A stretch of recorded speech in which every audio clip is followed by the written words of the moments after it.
escuches a los mediocres que te dicen no se puede. No escuches a los cobardes que te dicen no te arriesgues. No escuches al desconfiado que te dice Bendiciones, queridos todos. Bienvenidos a su magazine informativo Vive Consciente, con la dirección de Luz Esperanza Castro Jaimes, registro del Colegio Nacional de Periodistas 0723. Todas las bendiciones para el equipo de trabajo del magazine informativo Vive Consciente, Último Minuto Cúcuta y Notidía. Alerta. Escuchemos. El mandatario fue torturado y masacrado el pasado miércoles en horas de la madrugada en su residencia ubicada en Puerto Príncipe. Milagrosamente su esposa y sus hijos lograron salvarse. La noticia: hoy fueron capturados 17 militares colombianos en retiro que, según las autoridades de Haití, habrían participado en el magnicidio. Otros 2, también colombianos, según la misma fuente, fueron abatidos 40 horas después del atentado. El punto clave de esta noticia: las hipótesis que rodean este crimen y los giros que han tenido las investigaciones. Frente a la responsabilidad de los militares colombianos en retiro, se manejan 2 hipótesis. La primera, que fueron mercenarios contratados para asesinar al presidente. Y la segunda, que eran contratistas de seguridad que llegaron al lugar engañados, que son inocentes y que su captura hace parte de un montaje. Ante la gravedad de la situación, Haití le ha pedido a los Estados Unidos su colaboración en las investigaciones para esclarecer este crimen.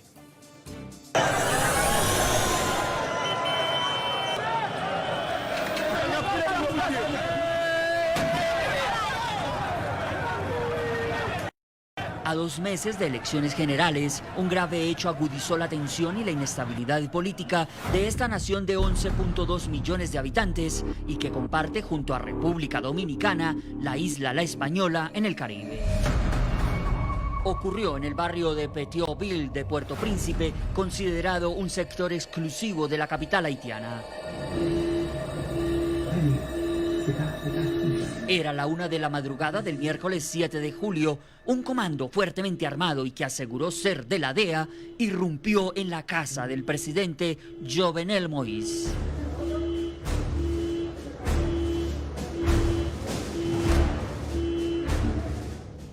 Los hombres entraron a la habitación donde el jefe de Estado de 53 años dormía junto a su esposa Martine Moïse.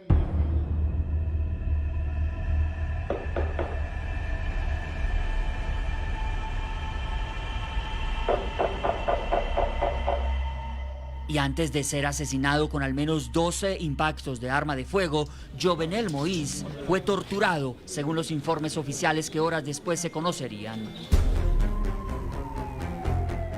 La primera dama fue herida de gravedad y sacada del país hacia Miami.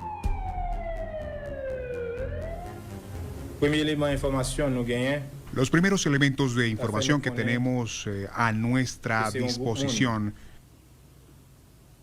nos hacen entender que se trata de un grupo de personas de habla inglesa y española.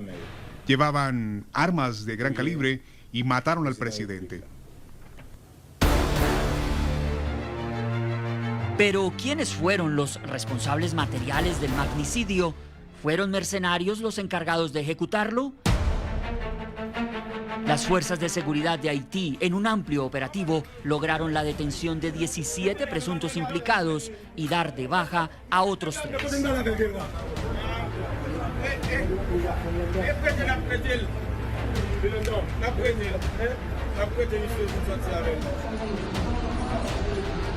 Todos de un total de 28 personas que habrían participado de la incursión criminal.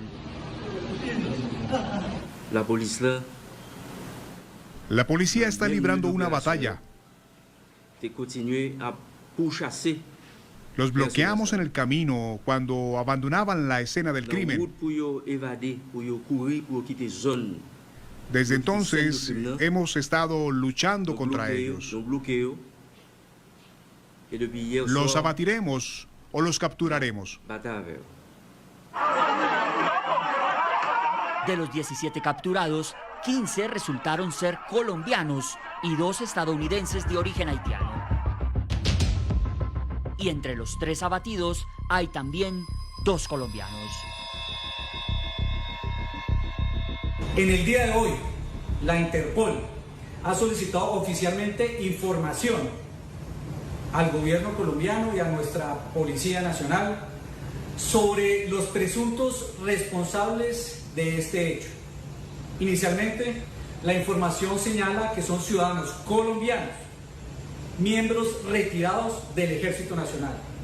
Hemos dado las instrucciones por parte del Gobierno Nacional a nuestra policía y al Ejército para que de inmediato se preste la colaboración en el desarrollo de esta investigación para que se esclarezcan estos hechos.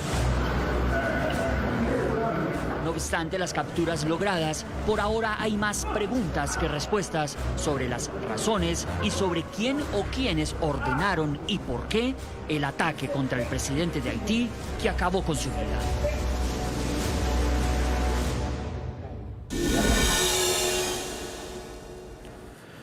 En el programa La Noche siempre están los protagonistas de la noticia. Hoy vamos a tener una entrevista reveladora, un diálogo que en exclusiva les vamos a presentar para hacer un aporte desde el ámbito periodístico, pero también desde el ámbito judicial, a este confuso caso. Como lo planteaba al comienzo de este programa, hay 2 hipótesis. Por un lado, una hipótesis en la que acusan a estos 17 colombianos de haber hecho parte del crimen, del asesinato del presidente de Haití.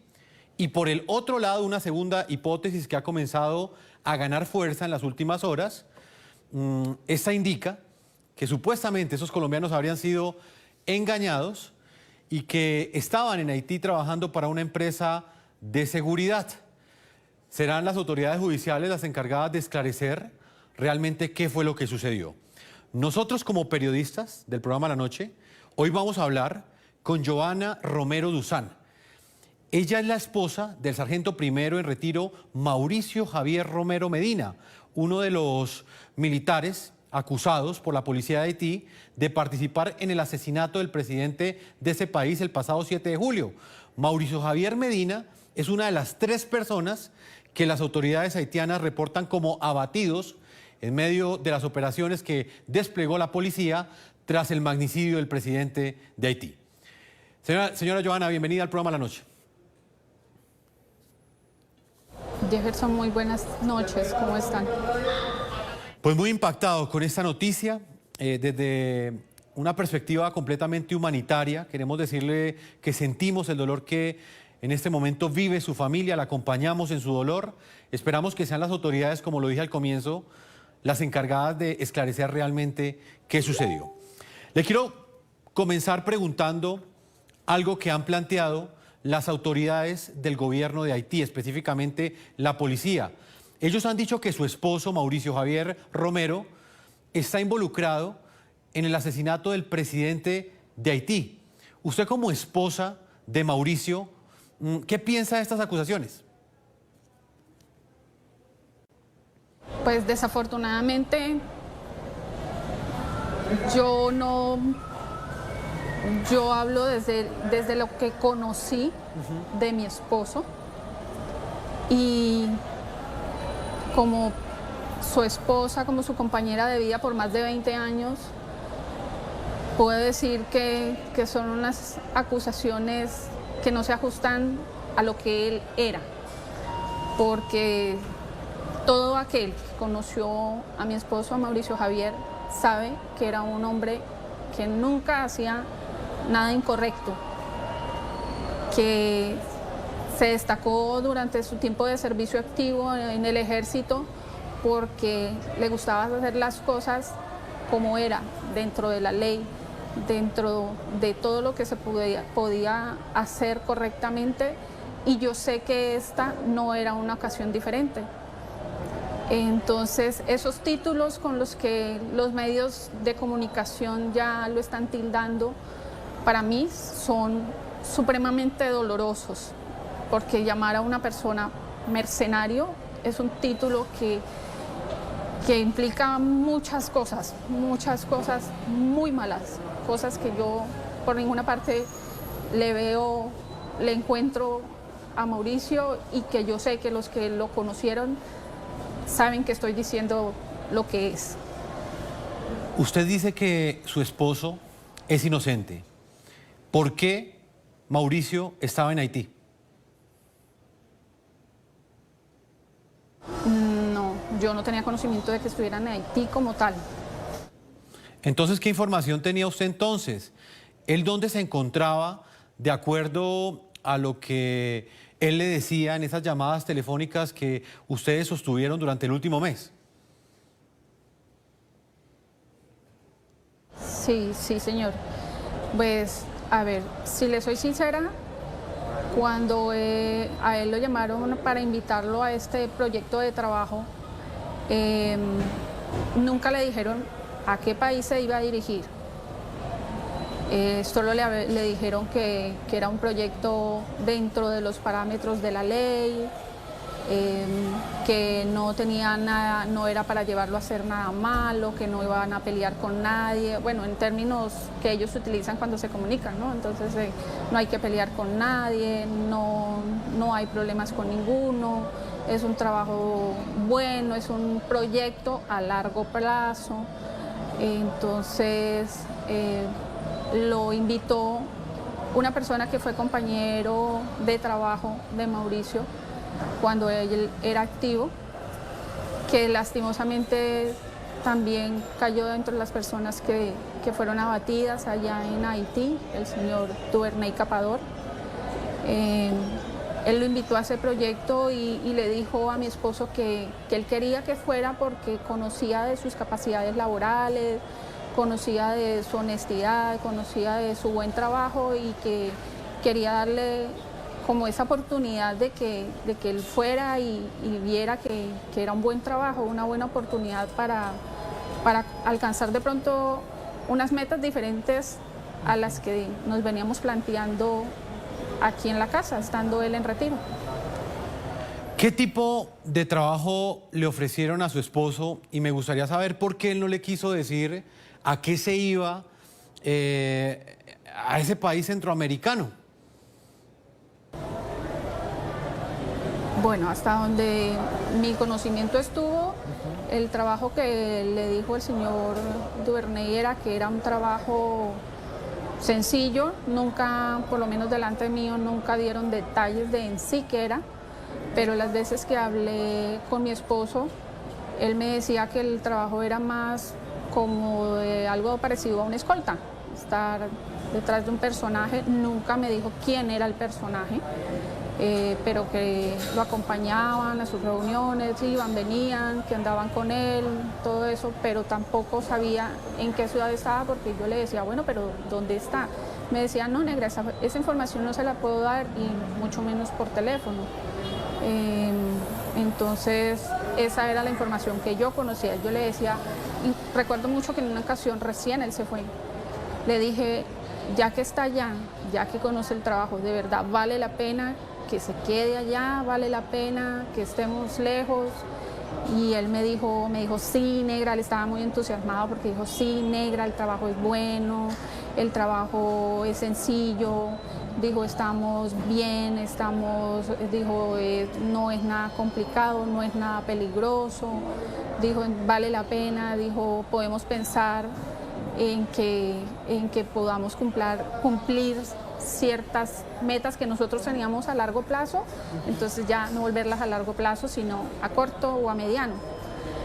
Y pues hablando de la parte económica, ¿no? Pero pues eso era lo que yo conocía. Sí, ¿usted asegura que había una preocupación económica por parte de él para realizar un viaje, a hacer un trabajo del cual él no tenía la certeza de qué se trataba? ¿Cuánto dinero le ofrecieron a él por ese trabajo en República Dominicana?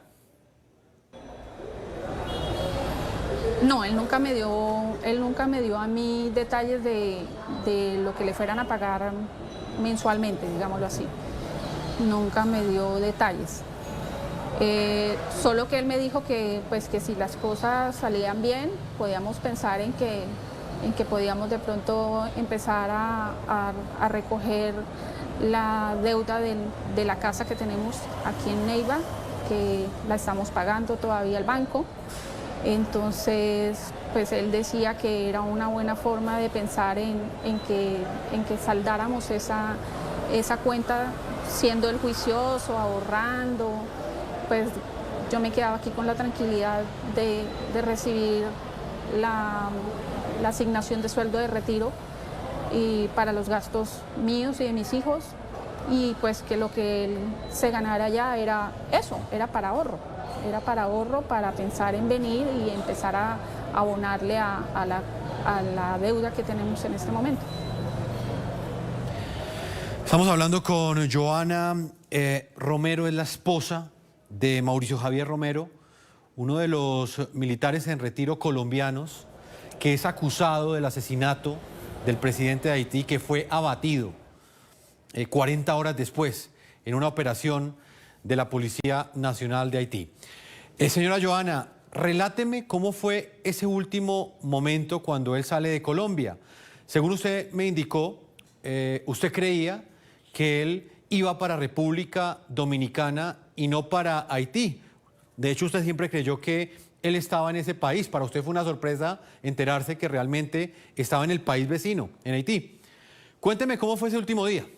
¿Qué le dijo él? Bueno, a él lo llamaron un miércoles a la medianoche. Le dijeron que si tenía listo el pasaporte. El señor Tuernay le dijo, mi primero, ¿usted tiene listo el pasaporte?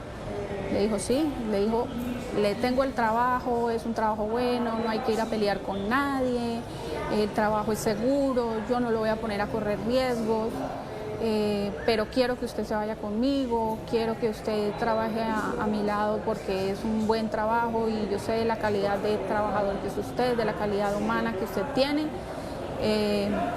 vámonos. Y le dijo, si le interesa, lo quiero mañana jueves, en ese entonces, el jueves, en el aeropuerto de El Dorado. Dijo, y allá se les darán los detalles de etiquetes para dónde vamos, no se preocupe por gastos, lo único que de pronto usted va a tener que hacer es sacarse la prueba PCR para que pueda salir del país. Del resto, no hay problema con eso. Y colgaron la llamada. Lo único que yo recuerdo que le dije fue, le dije yo, ¿en serio, negro, usted se va a ir? Entonces él me dijo, pues negra, es una buena oportunidad si podemos de pronto ahorrar para pensar en recoger antes la deuda de la casa. Dijo, pues vamos inicialmente por 6 meses, dijo, y si en 6 meses no hemos podido, dijo, pues una de dos, o me devuelvo y me quedo aquí, o vuelvo y trabajo otros 6 meses y algo hacemos, me dijo él. Entonces yo le dije yo, vea, Mauricio, le dije yo no le voy a decir que se quede, porque de pronto de aquí a mañana usted me va a decir, por culpa suya no me fui, y resulta que a los que sí fueron les fue muy bien, yo hubiera podido estar en ese grupo, y bueno. Pero tampoco le voy a decir, quédese.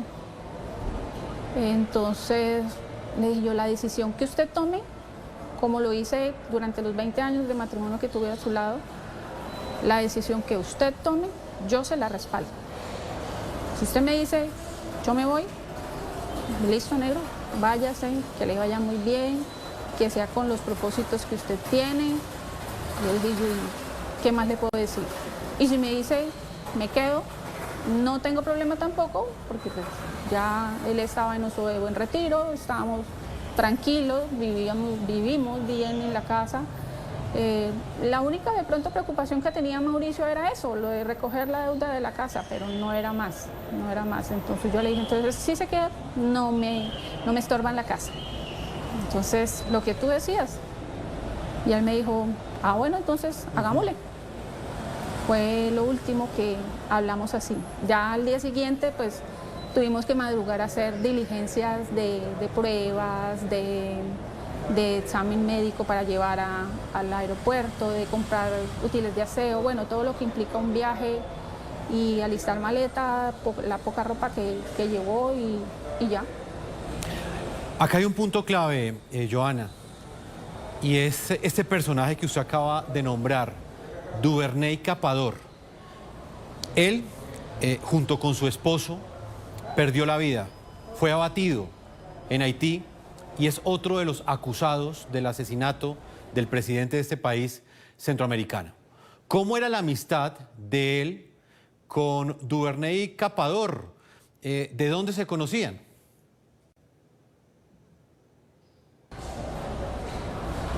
Bueno, Mauricio y el señor Capador se conocieron en una de las unidades en las que Mauricio estuvo cuando estaba activo. Trabajaron juntos y el señor Capador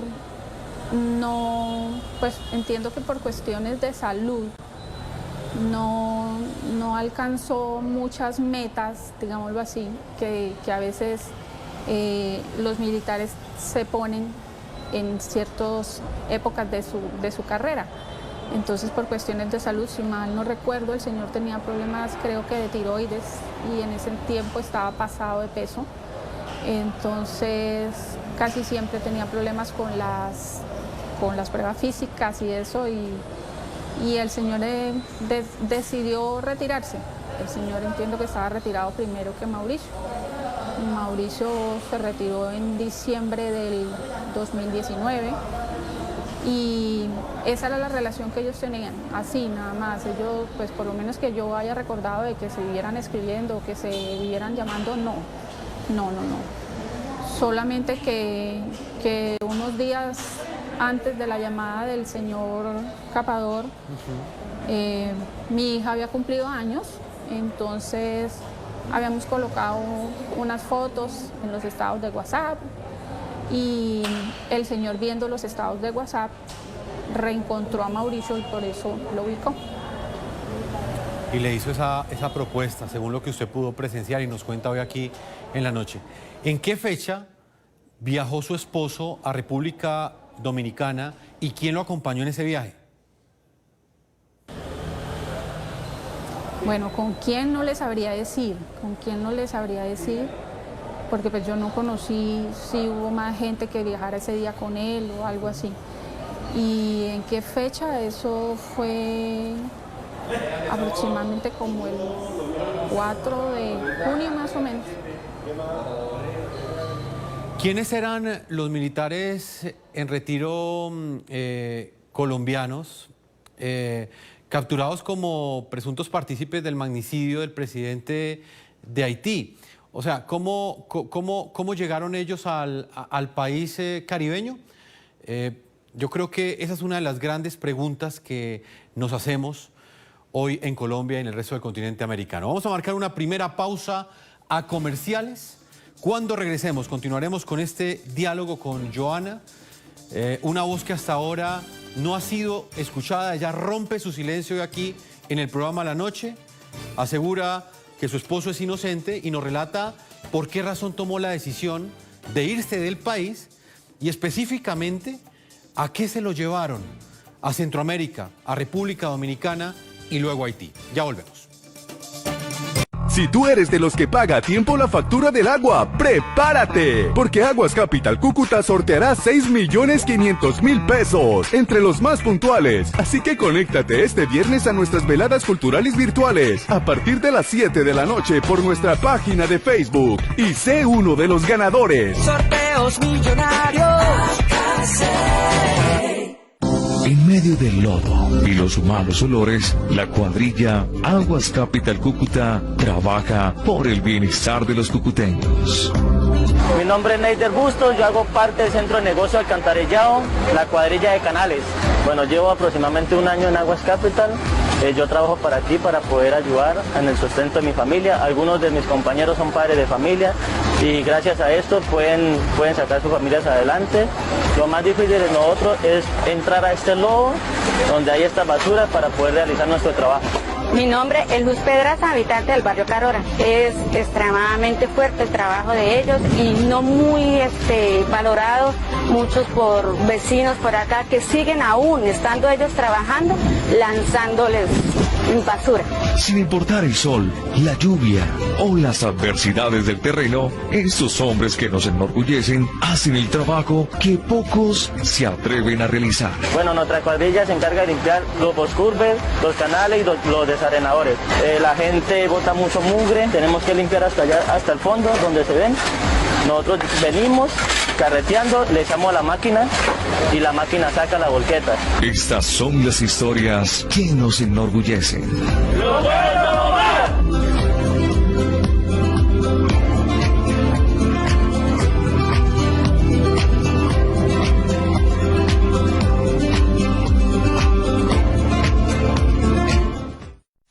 IPS Futumédica al alcance de todos, con el 50% de descuentos en consulta con medicina especialista y exámenes de medicina. Soy María Andrea Nieto y esto es El Control.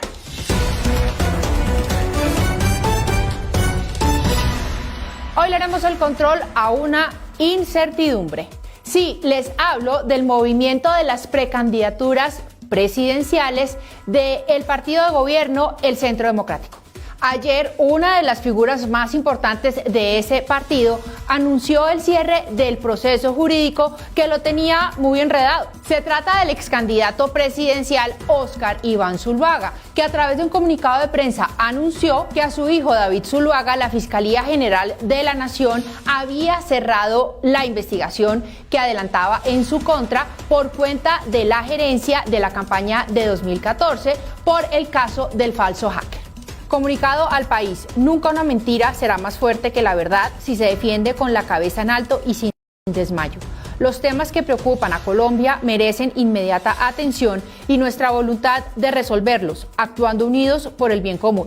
Recordemos que Óscar Iván Zuluaga había ganado en la primera vuelta en mayo de 2014, pero en junio perdió después de que explotara el escándalo del supuesto hacker y de los dineros de Odebrecht. Pero el que ganó fue Juan Manuel Santos, eso sí, con Odebrecht hasta el cuello, pero ahí no pasó nada. Así dijo Zuluaga en el comunicado de prensa de ayer. Sé que estas denuncias no fueron solo contra mí y mi familia, sino contra la posibilidad de construir una Colombia distinta y decente que apueste a la educación, al empleo y a la inversión social para nuestros jóvenes y mujeres. Con acusaciones sin fundamento que afectaron la campaña de 2014, ganó la mala política y perdió Colombia. Zuluaga había dicho que hasta que no quedara limpio el nombre de su hijo, no volvía a la política. Y lo cumplió. Pues bien, estamos ante el inicio de una segunda candidatura presidencial de Óscar Iván Zuluaga. La senadora del Centro Democrático, María del Rosario Guerra, dijo que los otros precandidatos del partido debían hacer un alto en sus aspiraciones y dejarle el camino libre a Óscar Iván Zuluaga. Esto dijo en su cuenta de Twitter el senador Ernesto Macías. Me complace muchísimo que por fin se haya hecho justicia con David Zuluaga. Termina una tortuosa y larga injusticia. Me alegra por él y su familia, muy especialmente por su padre, Óscar Iván Zuluaga. Esto dijo la senadora Paloma Valencia. Excelente noticia que se archive el proceso contra David Zuluaga, hijo de Óscar Iván Zuluaga, por el montaje del hacker. Es justo y reivindica un proceder apegado a la ley. Una alegría muy grande para todo el Centro Democrático. Y la senadora Paola Holguín. Frente a la posibilidad de que Óscar Iván Zuluaga sea el candidato, primero, siento todo el respeto y el afecto por todos los que son precandidatos y están haciendo el ejercicio. 2, reconozco el conocimiento, la capacidad del doctor Óscar Iván Zuluaga. Él finalmente ha sido una víctima porque su presidencia se la robaron. Y 3, yo soy respetuosa de las decisiones que tome el partido. Lo cierto es que los pesos pesados que irán tras la presidencia en 2022 empezaron a salir a la luz. Hasta ahora teníamos mucho show, mucha metáfora con los 3 tristes platos, mucha alocución presidencial, pero de fondo, nada. Ojalá se dé paso a un debate democrático con altura, pero sobre todo con propuestas. Pero surgen varias preguntas. ¿Es Óscar Iván Zuluaga el candidato que unirá y que necesita la derecha y la centro-derecha? ¿Despierta las emociones suficientes para emocionar al electorado? ¿Qué va a pasar con una precandidatura que despertó tantos ánimos como la de la senadora María Fernanda Cabal? ¿Está la derecha dividida y desorganizada? Porque esa división sí que la deben disfrutar y celebrar los progres con pitos y maracas. Y sobre todo, ¿qué estará pensando el expresidente Álvaro Uribe Vélez? Porque su silencio hasta ahora dice mucho. Si tú eres de los que paga a tiempo la factura del agua, ¡prepárate! Porque Aguas Capital Cúcuta sorteará 6.500.000 pesos entre los más puntuales. Así que conéctate este viernes a nuestras veladas culturales virtuales a partir de las 7 de la noche por nuestra página de Facebook y sé uno de los ganadores. Sorteos millonarios. En medio del lodo y los malos olores, la cuadrilla Aguas Capital Cúcuta trabaja por el bienestar de los cucuteños. Mi nombre es Neider Bustos, yo hago parte del Centro de Negocio Alcantarillado, la cuadrilla de Canales. Bueno, llevo aproximadamente un año en Aguas Capital. Yo trabajo para aquí para poder ayudar en el sustento de mi familia. Algunos de mis compañeros son padres de familia y gracias a esto pueden sacar sus familias adelante. Lo más difícil de nosotros es entrar a este lodo donde hay esta basura para poder realizar nuestro trabajo. Mi nombre es Luz Pedraza, habitante del barrio Carora. Es extremadamente fuerte el trabajo de ellos y no muy valorado muchos por vecinos por acá que siguen aún estando ellos trabajando lanzándoles basura. Sin importar el sol, la lluvia o las adversidades del terreno, estos hombres que nos enorgullecen hacen el trabajo que pocos se atreven a realizar. Bueno, nuestra cuadrilla se encarga de limpiar los boscurves, los canales y los desarenadores. La gente bota mucho mugre, tenemos que limpiar hasta allá, hasta el fondo donde se ven. Nosotros venimos carreteando, le echamos a la máquina y la máquina saca la volqueta. Estas son las historias que nos enorgullecen. ¡Lo puedo ver!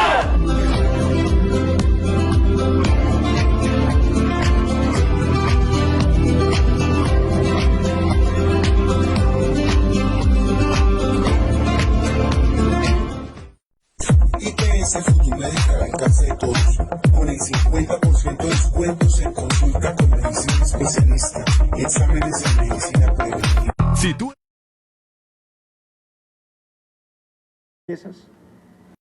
en donde se haría el reclutamiento, la agrupación de estas personas para producir los viajes. La muerte del presidente de Haití no deja de generar noticias. Según las autoridades, él es Manuel Antonio Grosso Guarín, soldado profesional del ejército colombiano de 41 años. Se conoció que llegó a Haití el 6 de junio del 2021, desde Punta Cana en República Dominicana. Así quedó registrado en sus fotografías. Según fuentes, esta persona sería la misma que aparece capturada en las últimas horas en Puerto Príncipe. Acá la puede ver en video. Según la investigación, esta persona capturada sería el soldado profesional Víctor Albeiro Pineda, de 40 años, oriundo de Zarzal, Valle del Cauca. La investigación demuestra que esta persona con camiseta color rojo sería la misma persona capturada en Puerto Príncipe. Igualmente fueron identificados exintegrantes del ejército, John Jairo Ramírez Gómez y Alejandro Giraldo Zapata. Se encuentran capturados a órdenes de la justicia haitiana. Dos de ellos, Duvernay Capador Giraldo y Alejandro Rivera García, se trasladaron Bogotá, Panamá, República Dominicana, específicamente Santo Domingo, el 6 de mayo de este año, permaneciendo en República Dominicana por 4 días, y el 10 de mayo viajaron desde Santo Domingo a Puerto Príncipe también vía aérea. Se pudo establecer que fueron abatidos por la fuerza disponible en Puerto Príncipe Mauricio Javier Romero Medina, oriundo de Neiva Huila, de 41 años de edad, quien llegó a ser sargento primero del ejército, y el sargento viceprimero Duvernay Capador Giraldo, de 40 años, de Armenia, Quindío. Noticias RCN igualmente tuvo acceso a detalles de la operación de las autoridades que quedó registrada registrada en varios videos que dejan al descubierto el arsenal con el que contaban para hacer la operación en Puerto Príncipe. De lo que no hay duda es de su nacionalidad, colombiana. Acá están los 7 pasaportes de los capturados, acompañados de un arsenal de guerra con armas de largo y corto alcance, cortafríos para romper mallas y martillos para estructuras, así como chalecos antibalas y un sofisticado equipo de comunicación.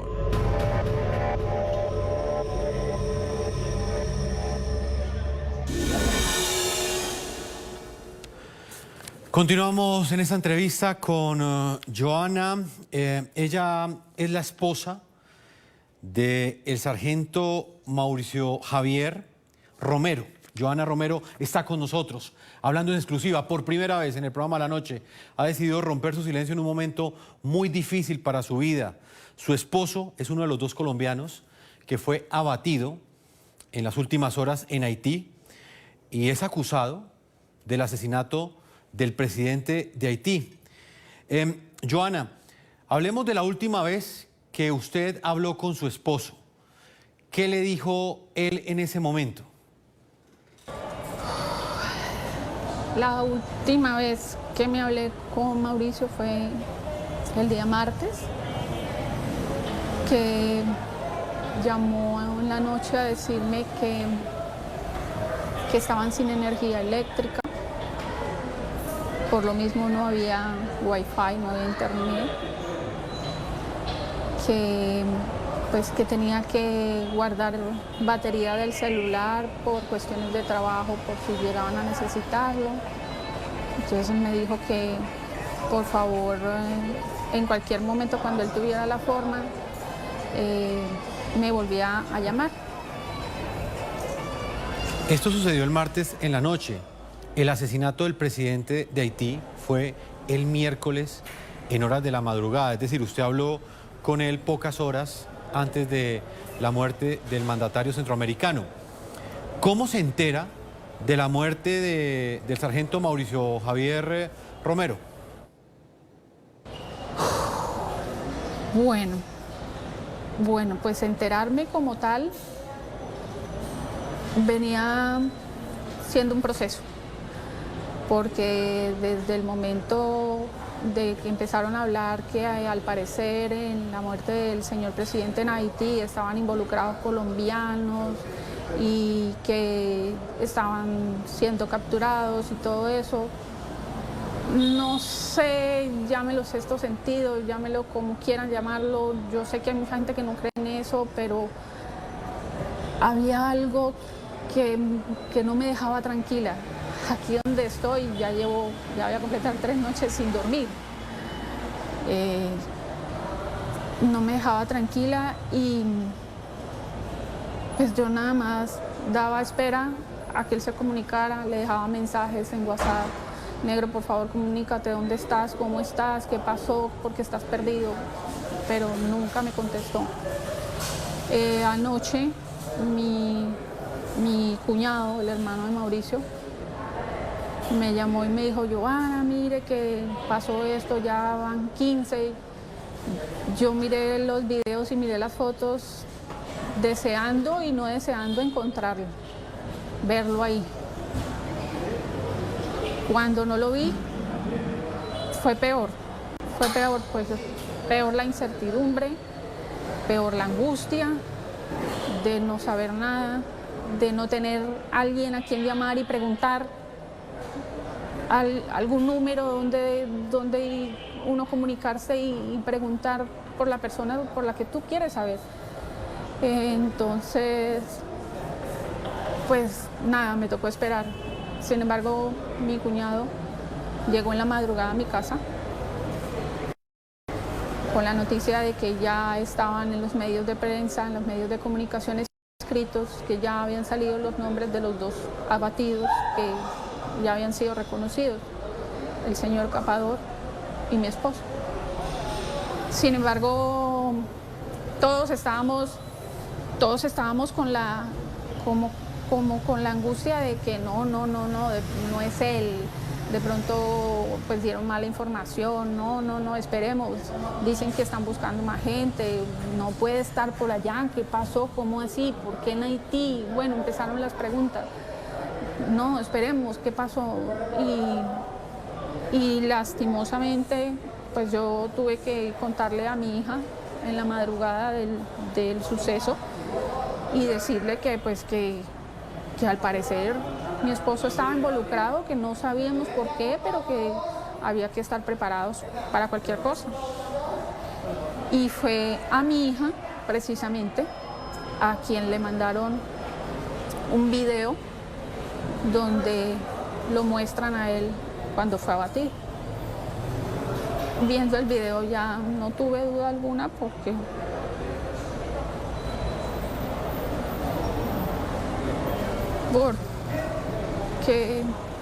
se ve su rostro, se le ve la camándula que él permanecía cargando siempre. Entonces ya no tuve duda. Perdón.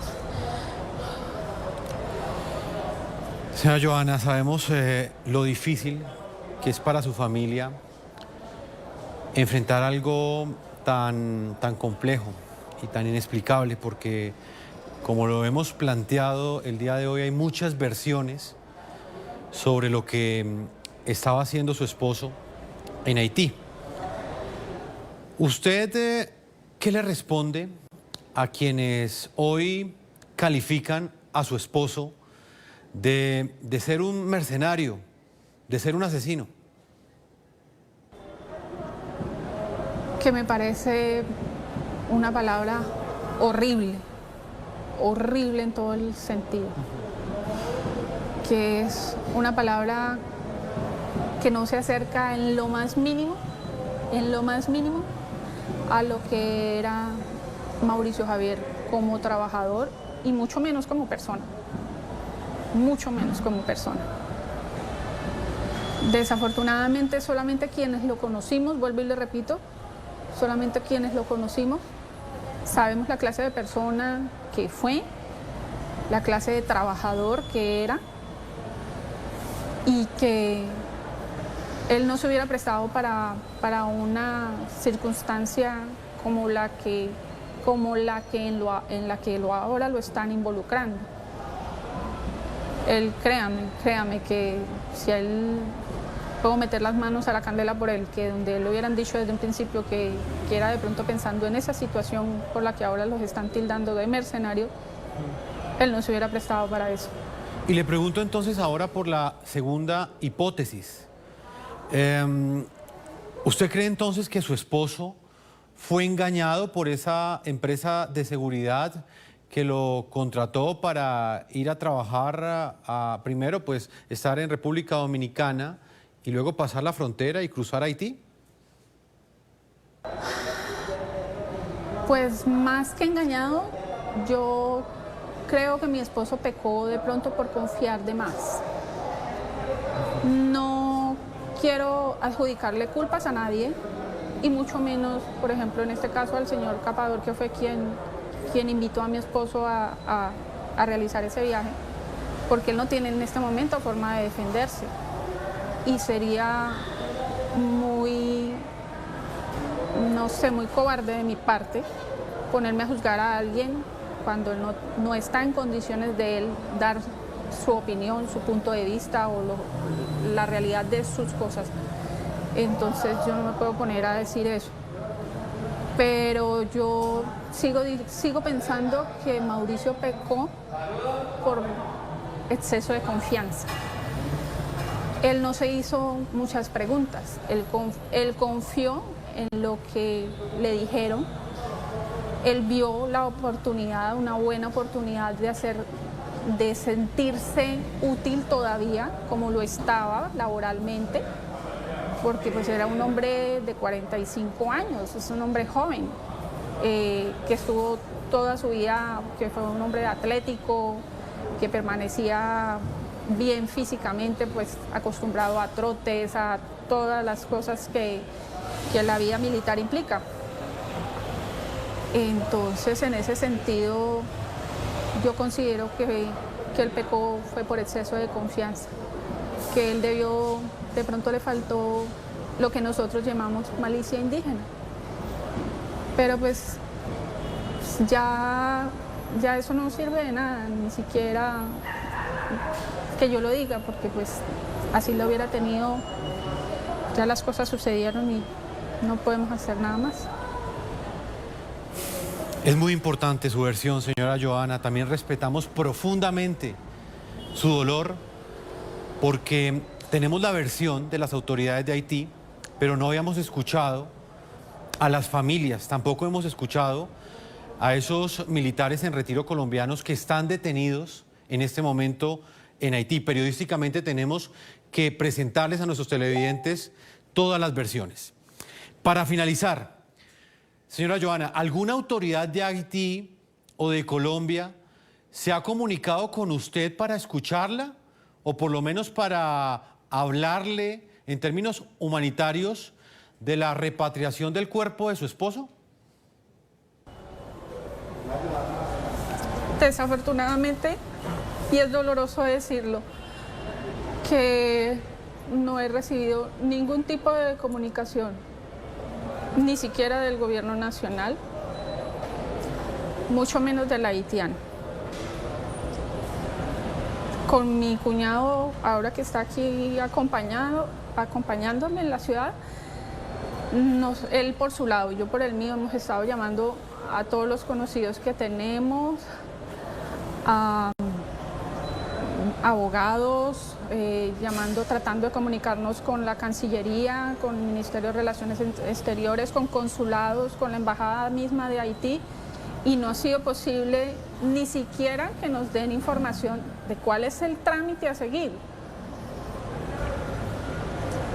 Por información que nos dieron los del servicio funerario, al cual mi esposo estaba adscrito,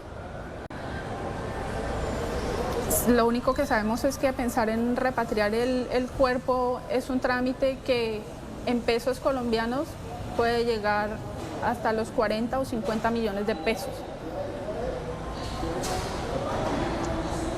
Y eso, pues a mí me tiene también que no sé para dónde coger, que no sé a quién llamar, que no sé a quién decirle, ayúdame, porque mi esposo merece, como el creyente que era, que lo entierren dignamente como la persona valiosa que era. Y yo lo quiero traer a mi tierra, a la tierra de él, donde vamos a estar su familia cerca para poderlo darles cristiana sepultura y no que quede por allá lejos de la casa, donde a lo mejor termine quién sabe en dónde. Pero no sé qué hacer, no sé a quién recurrir, no sé a quién decirle. Y eso me parte el alma pensar siquiera en que esa posibilidad se le niegue a mi esposo, cualquiera que se vea involucrado en una situación así. Ahora que yo lo vivo, ahora que yo vivo la experiencia de tener a mi esposo fallecido en un país lejos, puedo entender el dolor, puedo entender no sé cómo expresarlo, la impotencia que se siente de ver que una persona normal como cualquiera de nosotros, si no tiene recursos, no es capaz de hacer las vainas. Porque no hay quien lo ayude, no hay quien lo oriente, no hay quien lo lleve y le diga, venga, haga esto, haga lo otro, vaya aquí, vaya allá, no hay nadie.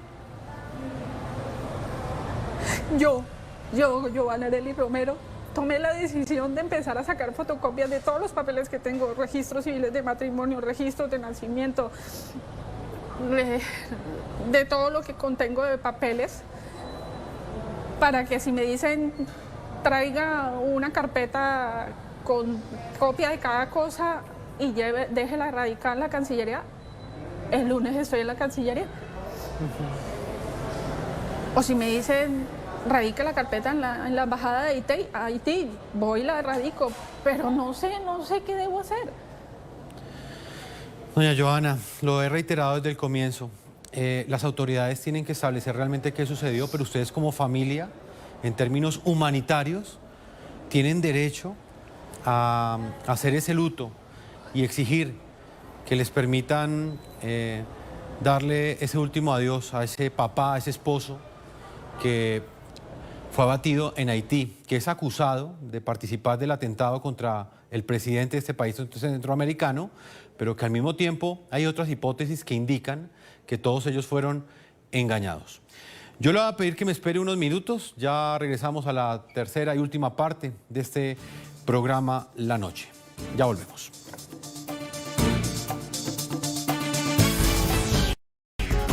Si tú eres de los que paga a tiempo la factura del agua, ¡prepárate! Porque Aguas Capital Cúcuta sorteará 6.500.000 pesos entre los más puntuales. Así que conéctate este viernes a nuestras veladas culturales virtuales a partir de las 7 de la noche por nuestra página de Facebook y sé uno de los ganadores. Sorteos millonarios. En medio del lodo y los malos olores, la cuadrilla Aguas Capital Cúcuta trabaja por el bienestar de los cucuteños. Mi nombre es Neider Bustos, yo hago parte del Centro de Negocio Alcantarillado, la cuadrilla de Canales. Bueno, llevo aproximadamente un año en Aguas Capital. Yo trabajo para aquí para poder ayudar en el sustento de mi familia. Algunos de mis compañeros son padres de familia y gracias a esto pueden sacar sus familias adelante. Lo más difícil de nosotros es entrar a este lodo donde hay esta basura para poder realizar nuestro trabajo. Mi nombre es Luz Pedraza, habitante del barrio Carora. Es extremadamente fuerte el trabajo de ellos y no muy valorado, muchos por vecinos por acá que siguen aún, estando ellos trabajando, lanzándoles basura. Sin importar el sol, la lluvia o las adversidades del terreno, estos hombres que nos enorgullecen hacen el trabajo que pocos se atreven a realizar. Bueno, nuestra cuadrilla se encarga de limpiar los boscurbes, los canales y los desarenadores.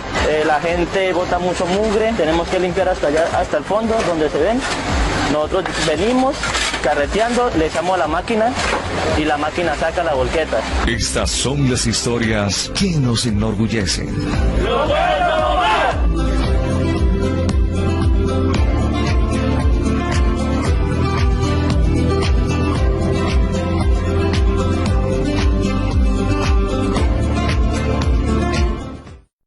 IPS Futumédica al alcance de todos, con el 50% de descuentos en consulta con medicina especialista y exámenes de medicina preventiva. Si tú eres de los que paga a tiempo la factura del agua, ¡prepárate! Porque Aguas Capital Cúcuta sorteará 6.500.000 pesos entre los más puntuales. Así que conéctate este viernes a nuestras veladas.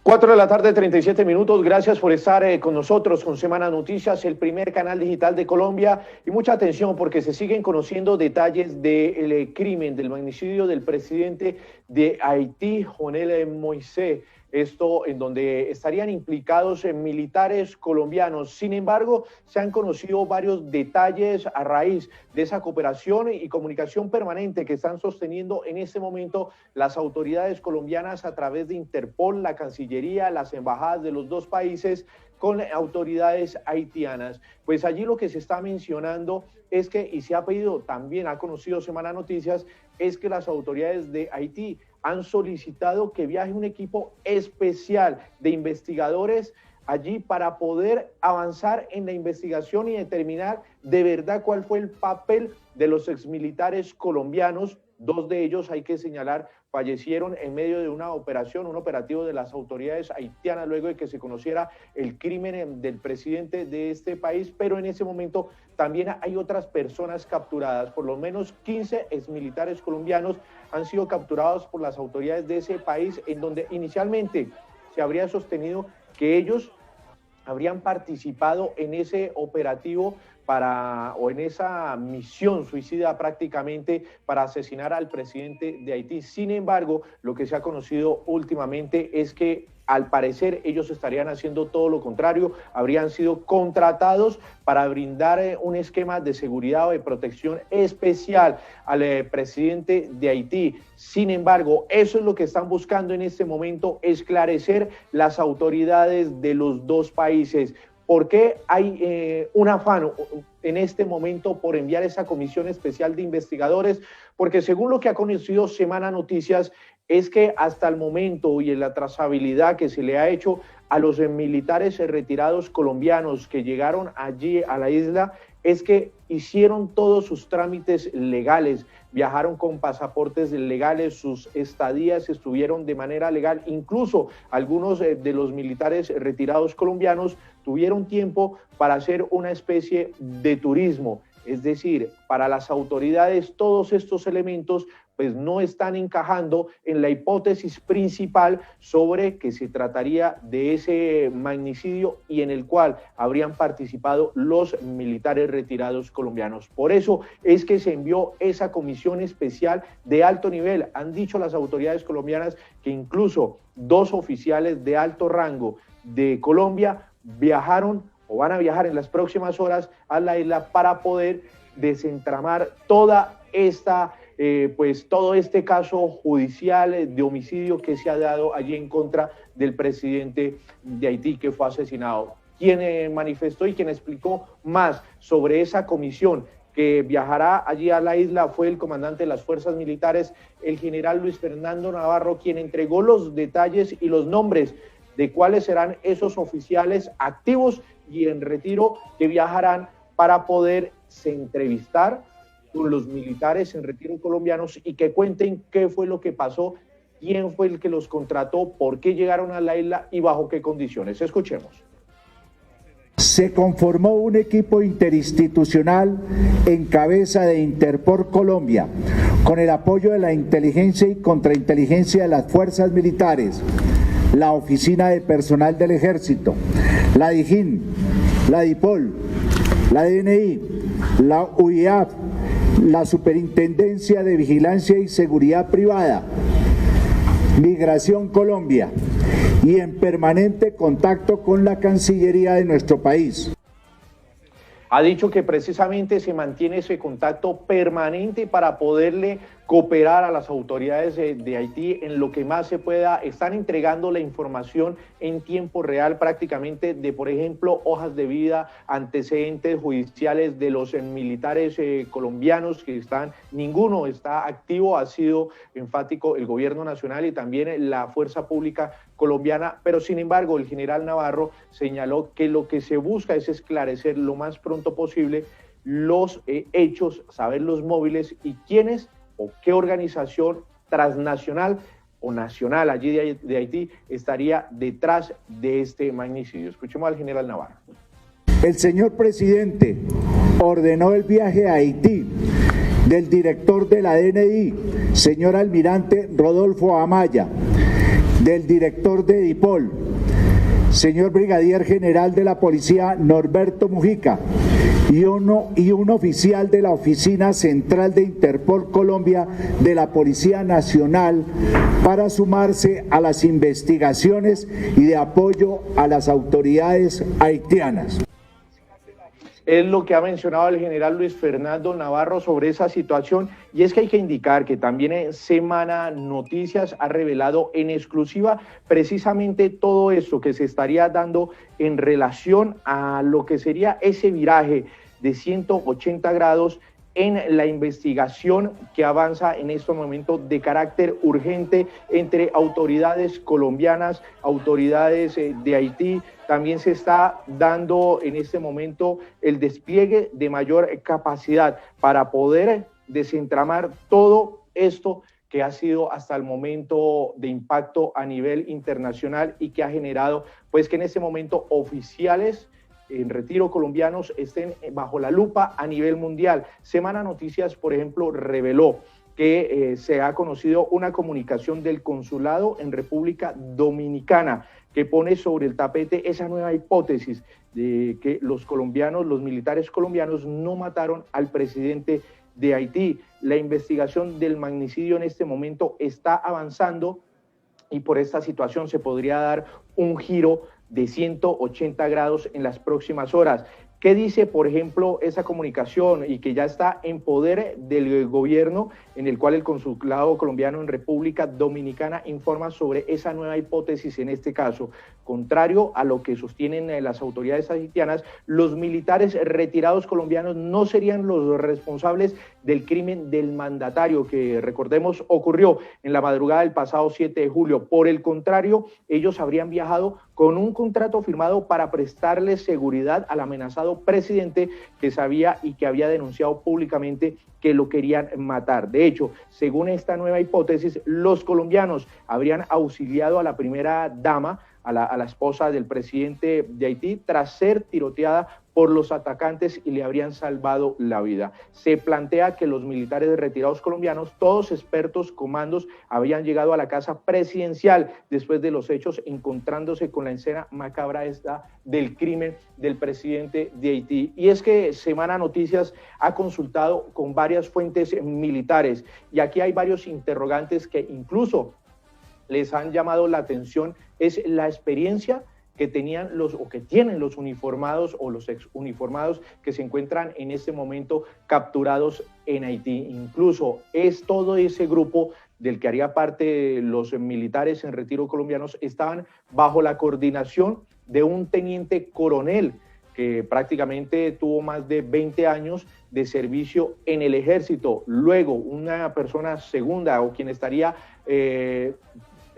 como segundo al mando de ese equipo, de esa coordinación, es un capitán también del ejército que, según conoció Semana Noticias, estuvo durante toda su trayectoria en las fuerzas especiales, comandos de unidades tácticas en el país, es decir, hombres prácticamente entrenados altamente en Colombia en temas de guerra, temas tácticos. Y de ahí para abajo están otros oficiales y, por ejemplo, también lo que ha llamado la atención es la vasta experiencia de los soldados profesionales con cerca de 20 años de experiencia que pues se retiraron de la fuerza por diferentes situaciones y se estaban allí pues prestando lo que serían unos servicios de seguridad, y que eso es lo que están tratando de esclarecer las autoridades de Colombia y las autoridades de Haití. Ese será el trabajo fundamental que tendrán que hacer en este momento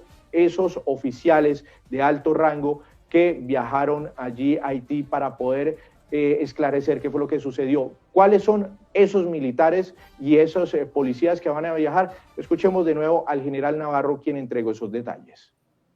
Se conformó un equipo interinstitucional en cabeza de Interpol Colombia, con el apoyo de la inteligencia y contrainteligencia de las fuerzas militares, la Oficina de Personal del Ejército, la DIJÍN, la DIPOL, la DNI, la UIAF, la Superintendencia de Vigilancia y Seguridad Privada, Migración Colombia, y en permanente contacto con la Cancillería de nuestro país. Son las declaraciones del general Luis Fernando Navarro, comandante de las fuerzas militares, quien además ha explicado un poco, porque se ha hecho o hay en el aire varias preguntas, como por ejemplo, ¿qué estaban haciendo estos militares retirados? Sobre si el ejército les brinda algún seguimiento, les hace alguna capacitación después de que salen de la fuerza. Y pues lo que ha dicho el general Navarro es que específicamente cuando un militar, sea oficial, suboficial, se le hace un acompañamiento durante un año, precisamente porque han estado sometidos a algunas amenazas, a algunos riesgos, y durante un año se le hace ese acompañamiento a los integrantes de la fuerza pública. Posteriormente a eso, para ese acompañamiento, porque ya se entiende que han regresado a la vida civil como cualquier colombiano. Lo que se está en este momento indagando es qué organización, qué agrupación o qué empresa o bajo qué figura fue la que viajaron los militares colombianos a Haití. Lo que se está mencionando en ese momento es que posiblemente estaban bajo esa figura o lo que se llama como mercenarios, personas que están brindando a raíz de sus conocimientos, sus capacidades, su experiencia, todo eso lo brindan y se convierten prácticamente en contratistas a determinada labor. Les estarían pagando, es lo que se está investigando, una suma entre los 2.000 y $3.500 a los militares retirados colombianos que están en Haití. Todo esto es lo que están tratando de esclarecer las autoridades, pero se conoce esa nueva hipótesis que podría dar un giro de 180 grados en la investigación que hoy tiene detenidos a más de 15 colombianos, entre ellos varios militares en retiro, por esto que ha sacudido al mundo, que es el crimen del presidente de Haití y donde están involucrados los ex integrantes de la Fuerza Pública Colombiana. Pues nosotros vamos a estar pendientes de cómo avancen, cómo se desarrolle toda esta investigación, de cuál van a ser las conclusiones que entreguen esos investigadores, los generales que han viajado a Haití para ponerse al frente de este caso. Incluso las autoridades de Haití le han pedido al gobierno colombiano que viajen lo más pronto posible para que se puedan entrevistar precisamente con estos hombres que hicieron parte de la Fuerza Pública Colombiana y que hoy están bajo la lupa a nivel mundial. Estaremos muy pendientes de cómo avance esta situación. A todos ustedes, gracias por estar conectados con Semana Noticias, el primer canal digital de Colombia, y no se les olvide estar pendientes de las notificaciones para que estén enterados de los principales hechos de Colombia y el mundo.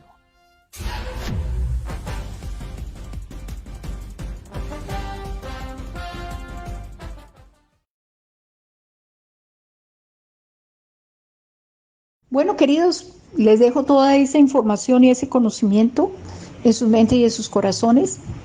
Y esta noche, si es posible, vuelvan a ver el programa y compartan el programa, compartan todo lo que Magazine Informativo Vive Consciente publica, los podcasts que estoy publicando, compártanlo, compartan lo que hay en la página web y en el canal de YouTube.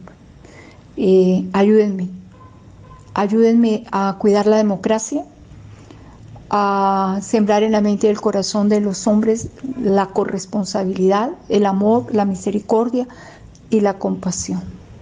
Y también a estar informados de forma precisa y veraz. Los quiero. No escuches a los mediocres que te dicen no se puede. No escuches a los cobardes que te dicen no te arriesgues. No escuches al desconfiado que te dice yo no creo. No escuches a los ociosos que te dicen no trabajes. Ni escuches al fracasado que te dice no lo intentes. Solo escucha al optimista que te dice avanza, puedes. Solo escucha a los valientes que te dicen no te rindas. Escucha al inteligente que te invita a usar la mente. Escucha a los entusiastas que animan y dan aliento.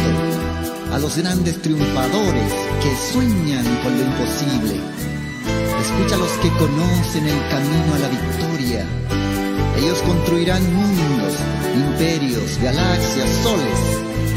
Encontrarás el tesoro más grande que hay en la vida, la libertad verdadera, la conciencia de quién eres, un ser total, sin fronteras, sin límites, sin miseria.